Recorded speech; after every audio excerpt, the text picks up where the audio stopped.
Welcome everybody to another voluptuous episode. I need a thesaurus here. Another good episode. It's good. It's fun. Of Movie Mashup. We've got Ron Swallow, Ed Greer, Billy Business.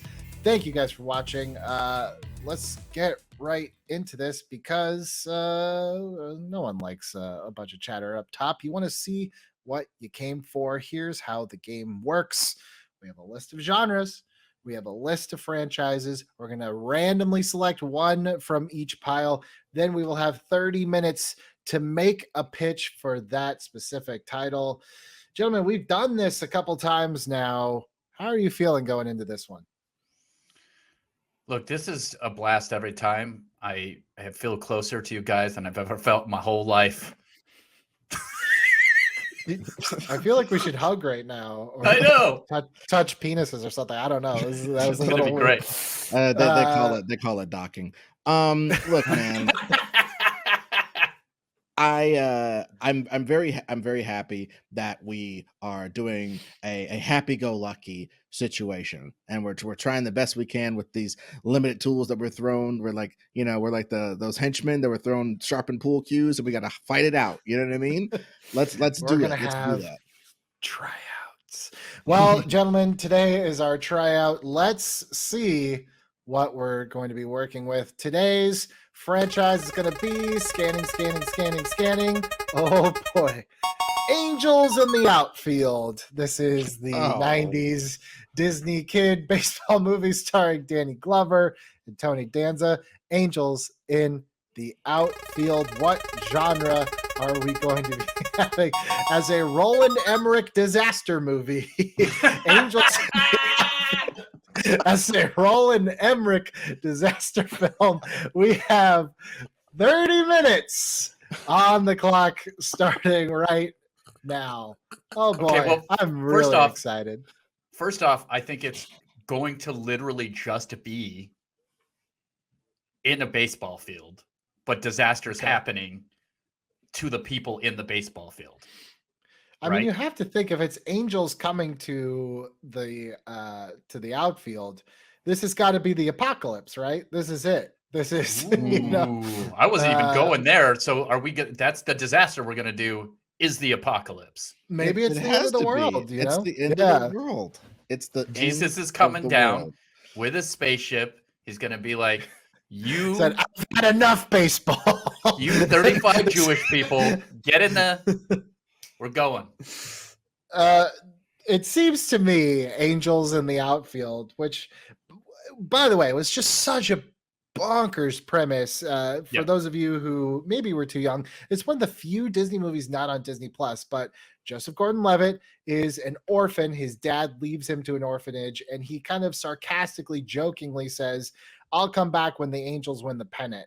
The Angels in this movie being a terrible team, not unlike real life right now.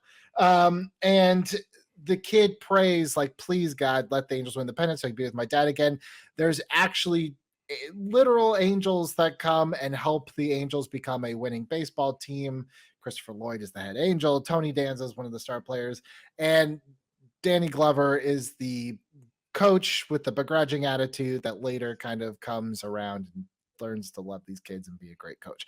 That's Angels in the Outfield, the movie. To put a Roland Emmerich spin on it, I kind of feel like, you got to have some sort of disaster. So if it's in LA, it's either a terrible earthquake and angels have to rescue them, or it's literally the biblical apocalypse. What if the Angels are the bad guys in this situation? They kind of, I mean, it's a little weird that like a kid prays to God for help, and God in this universe he's a cheater. He's this is like 8 Men Out. Like he'd be banned from baseball. God would be sitting next to Pete Rose, not getting into the Hall of Fame. You know. And why did the Angels have to help by yanking dudes up into the sky to catch fly balls and stuff? Couldn't they have just given them a lot of HGH or something? Just like God, you open your locker and God put a bunch of HGH in there and says, "Don't worry, this is undetectable." And then some fake pee to not get caught. Matthew McConaughey is actually one of his earliest roles. He's like an outfielder. Like this would be the most outrageous clip you've ever seen in your life. Like he's getting pulled by his arm 50 feet in the air to catch a fly ball. And everyone's just like, wow, the Angels have gotten so much better this year. You're like, no, we just saw a man fly. What is happening? So that's why I say the Angels come down. Right. And they're like, hey, I know you guys are playing a baseball game, but it's apocalypse time. And then our protagonists have to try to figure out how to stop the Angels from doing the apocalypse. Okay. I mean, honestly, I know that you're a dirty atheist and you're going to rot in hell, but for the purposes of this, it is 100% better than having them be like, "Duh, I'm so funny and good. I'm helping them win baseball." I'd say there could be some rebellious angels who want to stop the apocalypse. They're not all bad. Yeah, they're not. Yeah. Maybe making them all bad is dumb and frankly super blasphemous. Because in any conception of them, no, it's not blasphemous at all. Would not play in the Bible Belt if it's I'm the just angels saying, are the bad guys. I'm just saying, dude, that Bible Belt, that Rust Belt, that makes a lot of money for our people. Yeah, that, I don't care about that. This is this thing. Yeah, that's and great. Want and Supernatural played for 15 years, and Angels were mostly the bad guys. You said mostly. You just said mostly, and that's all I'm saying. Yeah, I agree with that. Yeah. Okay, so so what? Okay, let's just time to throw the weird stuff out. What if it's the same group of angels that helped them win the World Series in the 90s? And it's just this little faction of angels, and the Angels baseball team's really good now, and they are pissed that they get no recognition for the fact that they helped this team. So they come down to start the apocalypse early at Angel Stadium. Thoughts? Part of me thinks that's super awesome, and part of me goes, "Geez, Louise, that's like a lot." Well, of course. But like the in between of that, course. The in between of that, I think, is like the Angels are disaffected. They don't do too much helping on the outfield because they got dispatched on this stupid mission to come down to Earth to help them win the pennant. Then they won the pennant, but then God didn't let them go back home. So they're just like, well, wait a minute, what? Like, we're still here for what reason? This is garbage. And the kid grows up and stops believing in them and stuff. He goes to college like Ron and becomes a damn atheist. So now their friend on Earth doesn't believe in them or like them anymore. Thinks he was having a stupid God-based hallucination that whole early adventure. Which, by the way, we're keeping Joseph Gordon-Levitt as So they're still on Earth, right? Way past their due date of doing what they came to do. But guess what? That's when the big boy Angels, the real football player looking like Andre 3000 from 2005 type, like just the Angels in the end zone Angels. Yes, the Angels in the end zone Angels. They look like dudes from Any Given Sunday with their jersey off, but with the pads and everything and wings coming out. They just like Flash Gordon flying dudes. And they come down, they're like, "What's up, everybody?" And like the Angels are winning the pennant, or they're doing whatever, and the Angels are in the outfield or up in the stands eating popcorn, heavenly popcorn, watching this. And then like a giant earthquake happens, and like Bane and Dark Knight Rises, people are falling in it, and all this Roland Emmerich destruction starts, and the Angels are like, "What the hell?" And the cool Angels are like, "What's up, guys? It's the apocalypse!" And they're drinking Mountain Dew and throwing Doritos in their mouths. So I love it. Like Angel versus Angels. Yes, a big war. Good Angels trying to help Joseph Gordon-Levitt to get the people out and stuff, and the bad Angels trying to basically do something like this is the end. Like they're just destroying everything. What if we do this? What if Joseph Gordon-Levitt said he's grown up now, and like you said, he's done all these things, but he still kind of has this nagging feel, like it's almost like a therapy thing. Like, I have to go back to Angel Stadium to watch a game to realize that there's nothing there, and everything that I saw was just a child's dream to be reunited with his dad. And I have to, it's like the aversion therapy type thing. Like, I have to go there, see a game, see for myself. And that's the night that this happens, because they know that that's who this kid is, I like it. I mean, I think that's his dad's still dead, right? His dad never died. His dad is just an asshole who just abandoned him. But he shows up at this game and dies. I could say like, or maybe he could do a redemption arc, and maybe he joins the good angel, like he dies and he joins the good angels at the end, and that's like his final way to like make peace with his son for being such a dickhole when he was a kid. I don't know. Oh, or maybe, yeah. Either way, he could have an arc of being like, "Hey, man, I after that time the Angels won the pennant and we kicked it for like 5 minutes. Then this big booed blonde came and I had to go to Cabo, and then we haven't seen each other in 12 years." It's like, oh, what the hell? Like, I always like stuff like that. Like, the end of Die Hard, he saves her from the stuff, but she still gets divorced from him because he's an asshole. It doesn't matter that she saved him from Nakatomi Tower. I mean, it's the movie's pretty dark just because it's like, he tells his kid this at the beginning of the movie, like, yeah, if the Angels win the pennant, I'll come back and get you out of this freaking orphanage. And then halfway through the movie, the Angels are kicking ass, and he goes to a hearing and he's just like, dude, I was kidding. Like, I didn't really, I meant that as like when pigs will fly. Like, I'm not actually going to do it. And he just leaves his kid and he never comes back for the rest of the movie. That's it. Danny Glover ends up adopting him. I think that guy gets out of hell if we have him, or he shows up and he's one of the hellfire beasts. Oh, what is he? What if he's like? Because look, in theory, Satan would be part of this whole thing as a fallen angel, bringing on the apocalypse. Am I remembering that correctly, or no? At this point, I don't think the Anaheim Angels have anything to do with the apocalypse, so we can kind of just write our own history here. I don't know. Maybe the dad's a demon from hell, and he's been being tortured. the devil shows up and he's got his dad on like a choke chain. Yeah, yeah. What if that guy sucks? What if the devil comes down to this, but he appears in his human form as JGL's dad? Like, so we can just assume that at some point his dad died because he's an asshole, but he appears to everyone, or to Joseph Gordon-Levitt, as his dad. Because I would think that he would try to be like, look, like Satan is the great deceiver. I think he would try to get Joseph Gordon-Levitt, like, there's something about his character that it has to be like Joseph Gordon-Levitt is the key to all of it, and there's something about him that they can't. It's his faith, just like when we did that thing about like the freaking Christmas spirit or whatever.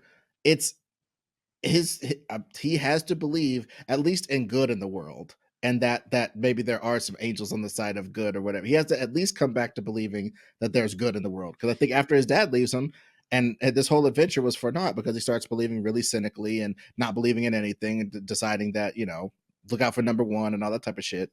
But he has to get away from that. You want to put a crazy twist into it? You want to put a crazy twist into it?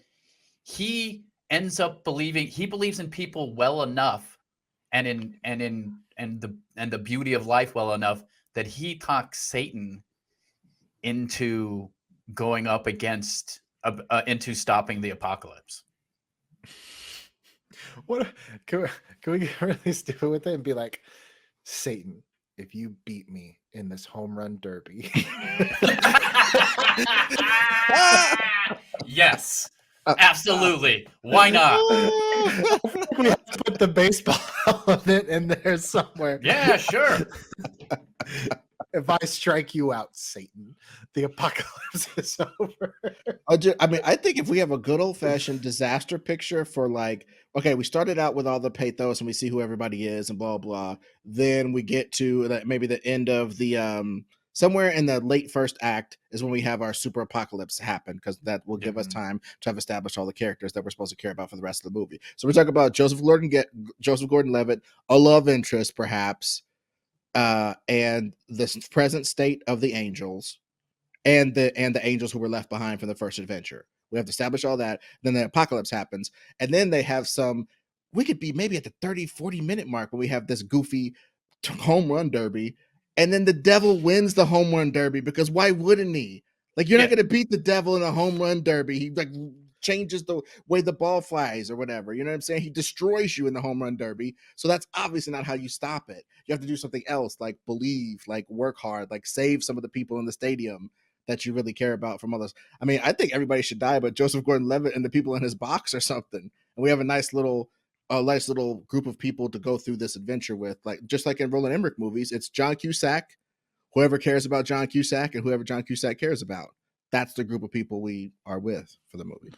So is it like the apocalypse starts here at the stadium, and then it's like it's going to start carrying out throughout the rest of the world unless Joseph Gordon-Levitt stops it? But what do they need Joseph Gordon-Levitt for to unlock the full apocalypse? I don't know. There has to be something like when he... It has to go back to the first movie, then maybe like Right. When something that he, happened like, when he unlocks the power of heaven for his own use, like he became some sort of instrument where he has to turn it off or something. It's almost like a pipeline between him and heaven that he doesn't realize that it's like once Joseph Gordon-Levitt does something that turns the pipeline off, then no one can stop the apocalypse from happening. I don't know. Ron, you are the resident supernatural person. So I mean, it would be interesting if, like, by him, like, if, okay, let's say that by allowing angels to come down to earth from that prayer, that it opened the ability for other angels and other demons and other etc. to come to earth in general, and before they weren't able to. And now he has to close that down by maybe believing in God. Ugh, gross. I hate that. What if it's I know, but what if it's like because he stopped believing, that gate shut, but because he hasn't shut it off completely, even better, he has to stop believing through. Yeah. Well, who wouldn't believe if there was a freaking Lucifer beating them in sports events? Yeah, and it'd be the most hilarious thing. Nope, still don't believe you're Satan, even though I just saw you hit this ball, it lit on fire and flew to the moon and blew up the moon. All right. Back it up. What Fine, if I'll believe. There has to be there. I feel like we're so close. We just have to.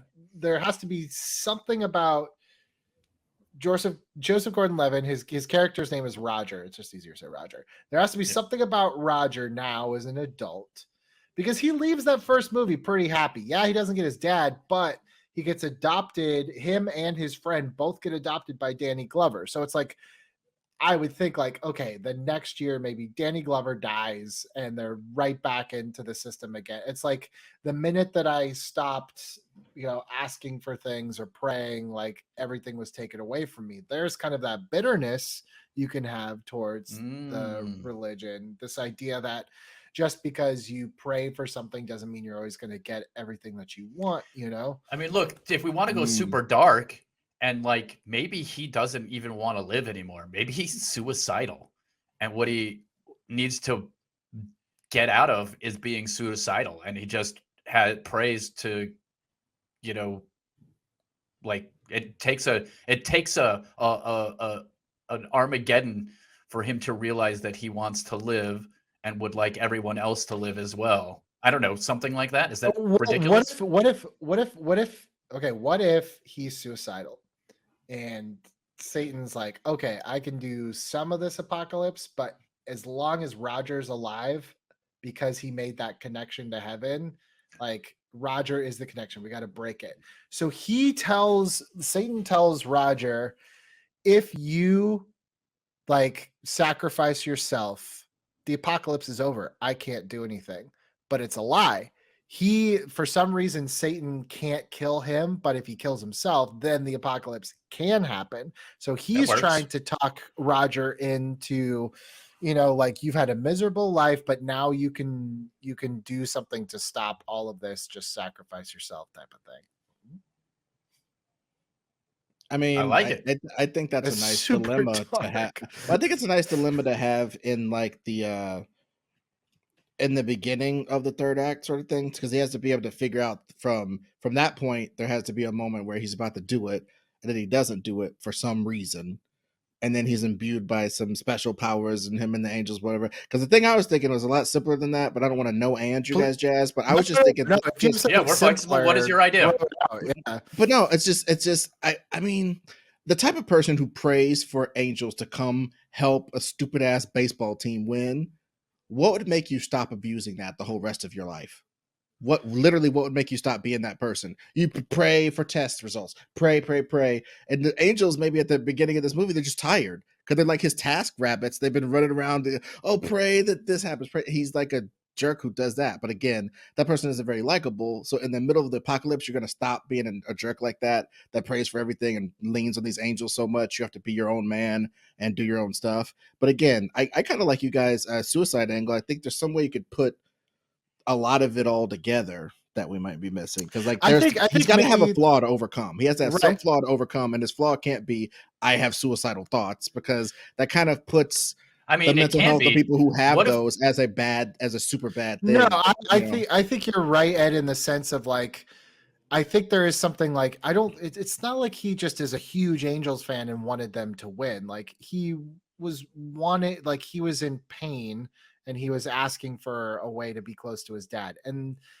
just like, a miracle can happen sometimes where it's like, it didn't happen the way that he wanted it to. He didn't get his dad back, but he got a new family. So I think that there can be this kind of like, well, you helped me before and I've asked you for help since, and you didn't give me what I asked for, like that kind of bitterness and anger. And I think that there could be something where it's just like, I feel like I was cut off from God and you guys won't help me, Yeah. And maybe they have some bitterness towards him, because like I said earlier, and we don't even need to keep that, but like, I'm still on Earth. I'm still not answering all this kid's prayers and stuff, but I am still on Earth. I'm out of heaven for what? A 10-year-old's dream. Now he's 35 and is an atheist and he's got a master's degree and all kind of crap. You know what I mean? It's just like, why am I here? I am forsaken. Like the angels feel forsaken as well. You know what I mean? So I think these two forsaken people have to kind of get their stuff together. What if they have to stop feeling so forsaken. By the end of it, he has to pray to God to let the angels go home, so that they can't fight alongside him. Yeah, so that, and not only but to save their lives, and to give them their freedom. And by doing that, I mean, it's like he sends them back to a good place, and I don't know, there's something that connects in a way to me for that, because like if the problem is that they've been stuck here, and maybe the reason the apocalypse is even happening is because there's this open channel idea, and then he sends them back, it just ends the apocalypse, and the whole time Satan is just trying to get him to not even believe in God or prayer or any of it. No, I hate that. Okay, so but along the ways of what you were saying, though, that thing about sending them back, let's concentrate on that. If he sends them back, he will be going like, look, I will be sacrificing myself, I will get messed up, but at least the angels who helped me so much in my life earlier will finally get their just reward. And heaven doesn't have nothing to do with Earth. If Earth is destroyed, heaven's still going to exist. So that being the case, I release you from this crappy Earth that's getting destroyed. I'm part of the apocalypse. I'm going to die in the apocalypse. I'm not going to go to heaven with you guys. Whatever, dude. I'd use this time. Don't fight with us here on Earth. We got to make it our own way. You guys go up. And they go up. And yeah, the guys are getting good licks in on the demons, but the demons are basically striking down his people, and they're getting to Joseph Gordon-Levitt. They're going to finish him off and finish his girlfriend off or whatever. And then the angels come back and they got football pads on too. And they like rock out, and like Joseph Gordon-Levitt and the angels fight off the devil, Satan, stop the apocalypse. But at the end, they do leave and go back and they close this door. And it's like, now for the rest of his life, he has to be responsible for his own emotional health, be responsible for his own, like what he wants in life and going after it and stuff, instead of constantly praying to angels and being mad if they don't give it to him or whatever. He like has to grow. He has to finally grow up. I think that's I like that idea. I think that sort of thing happened to you as a young kid would put you in some sort of Arrested Development. I would love to see Joseph Gordon-Levitt acting like the kind of guy who hasn't quite grown up yet. He's like an emo teenager swinging. There could be some great scenes where he's praying for stuff and it doesn't show up, and he's like, ah. I think we're getting close. Like, I feel like we're circling it. Like, what if I'm just trying to make the mechanics work a little bit, because then I feel like the rest is pretty simple. So when he prays in the original film, he sent this group of angels to help out. Those are like his angels. Pardon me if I'm reiterator. I'm just trying to clean this up in my head. And once they're sent down here, what if that kind of like because he never let them go at the end, like, we never really know at the end what happens at that movie. What if it is like an Aladdin thing? He never really let them go. And because of that, the connection between heaven and earth is disabled, or it's like clogged or something. And because of that, the angels can't really help him. So they're frustrated that they're stuck here. He can't really get what he wants. So he's frustrated with them. Years start to go by. He starts to get disillusioned with everything, starts to think maybe like all of this was just crap. And, that's when he starts to kind of, rethink everything that happened to him before. Then this is the perfect time for Satan to start the apocalypse at the baseball stadium, when he goes back to the site of the trauma, essentially. And what if that's by him finally being able to release them out of, like, I can't keep you guys here for me anymore. Like, you did help me, but I have to face this on my own. That opens up the connection again. They get to go back, and in return, God sends the Suicide Squad in to kind, like in Return of the King, when Aragorn shows up with all those ghosts, and it's just like, well, that ended in like 5 seconds. Like, what if him saying like, I know that I can't win this, but letting you guys go to, like you said, like, there is still like a place for you guys, is what reestablishes the connection enough for, the angels to come, wipe out, stop the apocalypse. But then once they go back, that connection is severed. And like, then he has to kind of live his life knowing like the spiritual war over Roger is over. I like it. Over Roger? Well, that's Joseph Gordon-Levitt's name in the movie is Roger. Okay, yeah. I'm sorry, I didn't know that. I was like, who's Roger? Roger Rabbit. Roger Rabbit's in this movie. Yeah, Roger's been kind of the key to all of this. And then once he lets them go, Heaven's able to actually send the cavalry, because now the tunnel is open again, stops the apocalypse, but now everyone goes back up and the world is kind of left on their own. And Joseph Gordon-Levitt's like, I've got to now kind of help put the world back together without anyone's help. Cool. I like it. I could see that. Yeah, wow, guys.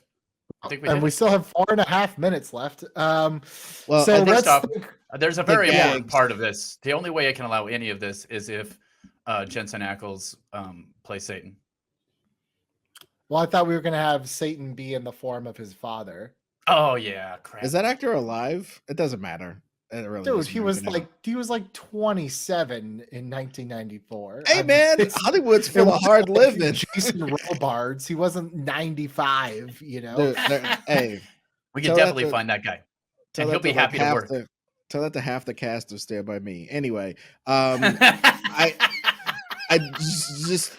So if you're looking it up as you talk, keep talking. Okay, so I'm thinking there has to be some gags. One of the gags is he meets a chick at the stadium, because I don't care. And these type of movies, it's so simple to communicate a want for new life through a new love interest. It just is what it is.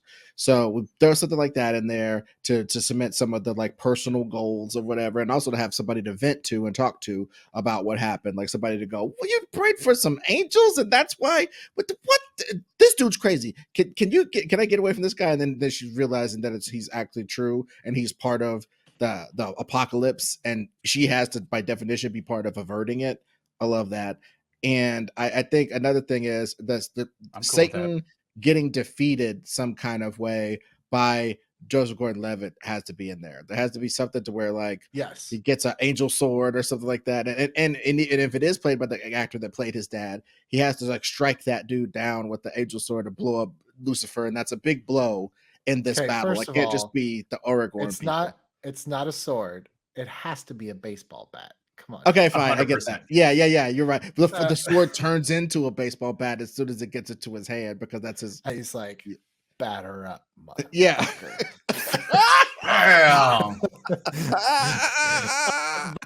By the way, somebody says it's the best run I've ever seen. The actor who played his dad is Dermot Mulroney, who you may know from Arrested Development, from the TV series Hannah, from the Purge TV series, and from My Best Friend's Wedding. So he's doing just fine. He's not dead. No, not even close. He's alive and kicking. All of this sounds wonderfully ridiculous. Last but not least, we haven't talked. I think that Danny Glover, who adopted him, probably died not too long after that, because that would add to this kind of bitterness. We already know that Tony Danza, we knew from their first movie that he was going to die and become an angel anyway. So Tony Danza, we can have it if we want to have a minute. He's never even got to go to heaven. He's been stuck here on Earth. When he died, he didn't get to go to heaven because Roger closed the connection before he could make it up there. And then Christopher Lloyd was the head angel in the original film. He's the one who creepily says, "We're always watching." So I don't know. Maybe there's a cameo in there for him. Absolutely. Well, yeah, maybe he moved away because he was just like, I'm not gonna kick it near Angel Stadium all the time if I'm gonna be trapped on Earth. I could be on Timbuktu. I could be on top of Mount Everest. I'm an angel, for Christ's sake. I can just do whatever I want to do. But I also think Danny Glover should be an angel, or at least a spectral form, because he's still alive and kicking, and he's old, and he could be like the age that he was when he died. Maybe he's the one that almost like at the end kind of comes to Roger to kind of be like, Roger, like, you're fucking up, you know? Yeah. Like that. Yeah. That's the father figure. It's a good parallel because his real father in the form of Satan is the one manipulating him, and his kind of adopted father is the one that's pushing him towards doing the right thing. I love it. Exactly. And a lot of the movie is just them staying out of Satan's way. I think as we wrap up here, a lot of the movie is him just staying out of Satan's way. They're staying one step ahead of Satan and his army, breaking up stuff. There are different LA locations, the Beverly Center, or different Anaheim locations. I don't care. You know what I'm saying? They're at Disneyland, they're whatever. But the bottom line is when they have to turn around and fight and stop just running from the land collapsing behind them, Roland Emmerich style, or chasms opening up. When they stop running from that, is in the third act when they have to get their stuff together with the angels and have a real fight, and he has to do the sacrifice. So, that is time. That was 30 minutes. Angels in the Outfield as a Roland Emmerich disaster film. So it seems like it's still funny.